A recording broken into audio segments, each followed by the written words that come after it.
राधे राधे। तो नवंबर का इतवार और सर्द सुबह का आगाज।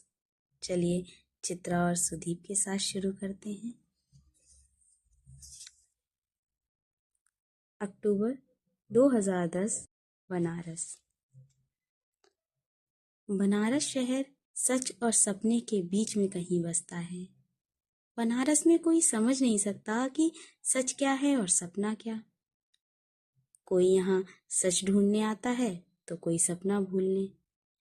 लेकिन बनारस एक ढीठ शहर है। यह लोगों के सच को सपने में बदल देता है और सपने को सच की तरह दिखाने लगता है। बनारस के चौराहों पर जिंदगी के मायने गोल गोल घूमते रहते हैं। कोई पकड़ लेता है तो कोई खाली हाथ लौट जाता है। शहर थोड़ा मूडी है, हर किसी पर खुलता नहीं और हर किसी से खुलता नहीं। बात थोड़ी गहरी है, कोई समझ जाए तो ठीक, नहीं तो जय भोलेनाथ। किसी भी कहानी में कोई लड़का और लड़की कहीं ना कहीं तो मिलते हैं। दुनिया में जहाँ जहाँ कोई लड़का लड़की मिल सकते हैं वो सब लिखा जा चुका है। कॉलेज से लेके ऑफिस तक, ट्रेन से लेके हवाई जहाज तक। चूंकि चित्रा और सुदीप को कहीं ना कहीं तो मिलना था, इसीलिए दोनों 80 घाट पर मिलते हैं। वे दोनों कभी मिले नहीं होते अगर उस समय पिज़्ज़ेरिया कैफे में बहुत ज़्यादा भीड़ नहीं होती। भीड़ इतनी ज़्यादा थी कि पिज़्ज़ेरिया के वेटर ने इन दोनों को एक साथ बैठा दिया था। हालांकि दोनों ही मी टाइम चाहते थे और दोनों ही अकेले बैठना चाहते थे, लेकिन इतनी भीड़ में अलग पूरा टेबल मिलना मुश्किल था, तो दोनों को साथ में बैठना पड़ा। दोनों खड़े नहीं रहना चाहते थे। यह कहानी शुरू ही नहीं हुई होती अगर उस वेटर ने अपना बिजनेस बढ़ाने के चक्कर में इन दोनों को साथ ना बैठा दिया होता। इस कहानी में वेटर का बस इतना ही काम था। अब वह इनका ऑर्डर लेने के बाद कभी वापस नहीं आएगा। आपने कभी सोचा है,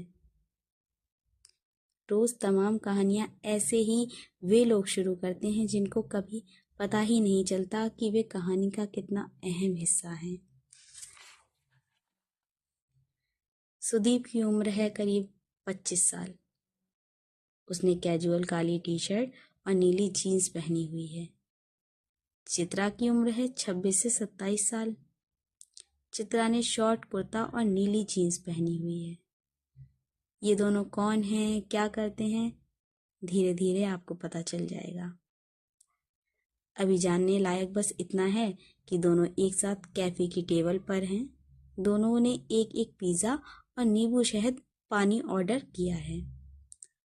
लोग बनारस क्यों आते हैं, क्यों का तो पता नहीं, लेकिन ये पता है कब आते हैं। कब आते हैं? जब आगे कोई रास्ता नहीं दिखता। ये सवाल जवाब सुदीप और चित्रा भी एक दूसरे से कर सकते थे, लेकिन ये सवाल सुदीप और चित्रा को ठीक पीछे वाली टेबल पर बैठे किन्हीं दो लोगों ने किया। उन दोनों की आवाज इन दोनों को सुनाई पड़ी। इन दो लोगों ने अगर उस दिन यह सवाल ना पूछा होता तो शायद यह कहानी शुरू ही नहीं हुई होती। पीछे वाली टेबल पर बैठे उन दो अजनबियों की बातें सुनकर चित्रा ने कहा, हाउ टू? कहाँ अटक गई हैं आप? सॉरी, शायद मुझे नहीं पूछना चाहिए, सुदीप ने कहा। इट्स ओके, मैं अपनी किताब में एक जगह अटक गई हूँ, कहानी आगे ही नहीं बढ़ रही। यहाँ BHU में एक कविता का इवेंट था, वहां से इनविटेशन आया तो सोचा शायद बनारस में मोक्ष तो सबको मिलता है, शायद मुझे कहानी मिल जाए। तुम बनारस क्यों आए हो? चित्रा ने पीछे की टेबल पर बैठे लोगों की बात सुनने की नाकाम कोशिश करते हुए पूछा। मेरे एक दोस्त की शादी थी और बनारस में बहुत कुछ सुना रखा है, कई सालों से यहाँ आने का मन था। तो कैसा लगा बनारस?